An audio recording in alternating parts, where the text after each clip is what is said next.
আজ তো সানডে, তোমাদের সাথে একটা জিনিস শেয়ার করি। সানডের দিনগুলোতেই জেনারেলি আমি এই আমার ঘরে যে তাকটা লাগানো আছে র্যাকটা, এগুলো ধোয়া মোছা পরিষ্কার করাটা করি। ধোয়া মোছা বলতে একটু ভেজা কাপড় বা ওয়াইপস দিয়ে মুছি। তো আজকে পরিষ্কার করতে গিয়ে একটা জিনিস আমার এমনভাবে চোখে পড়লো, মানে আমি জাস্ট অবাক হয়ে গেলাম।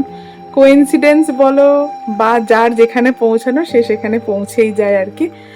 এই যে দেখতে পাচ্ছ এখানে দুটো বুদ্ধ মূর্তি রাখা আছে না, বুদ্ধ মূর্তির শোপিস দুটো রাখা আছে। আর পাশে বুঝতে পারছো নিশ্চয় এটা একটা জব যন্ত্র রাখা আছে।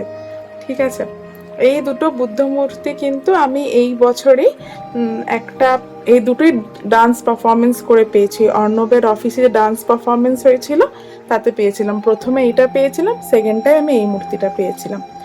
কিন্তু এই যে জব যন্ত্রটা, এইটা আমাকে আমার মা এনে দিয়েছিল, মারা যখন নেপাল ঘুরতে গেছিল তখন। আজকে যখন আমি সব জিনিসগুলোকে পরিষ্কার করে মোছামুছি করে রাখছি, তখন পাশে রাখতে গিয়ে দেখছি যে সত্যি তো দুটো বুদ্ধ মূর্তির পাশেই কিন্তু জবযন্ত্রকে মানায়, তাই না? কি অদ্ভুত সত্যি কথা। যার যেখানে পৌঁছানোর ডেস্টিনি থাকে, নিয়তি যার যেখানে থাকে, সে কিন্তু সেখানে ঠিক পৌঁছেই যায়। আর এই জায়গাটা আজকে পরিষ্কার করেছি, কেমন লাগছে জানিও কিন্তু। বলে দিই, এইটা হচ্ছে মাইসোর প্যালেসের রেপ্লিকা। ঠিক আছে, মাইসোর থেকে যখন আমরা চলে আসছিলাম, তোমরা ভেতরটা দেখতে পারবে, একদম মাইসোর প্যালেসের রেপ্লিকা এটা। আমরা যখন মাইসোর থেকে চলে আসছিলাম পোস্টিং আউটে, তখন ওখানকার লোকেরা আমাদেরকে এটা গিফট করেছিল।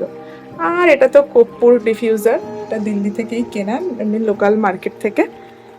ব্যাস এই সাজানো কমপ্লিট এখানে।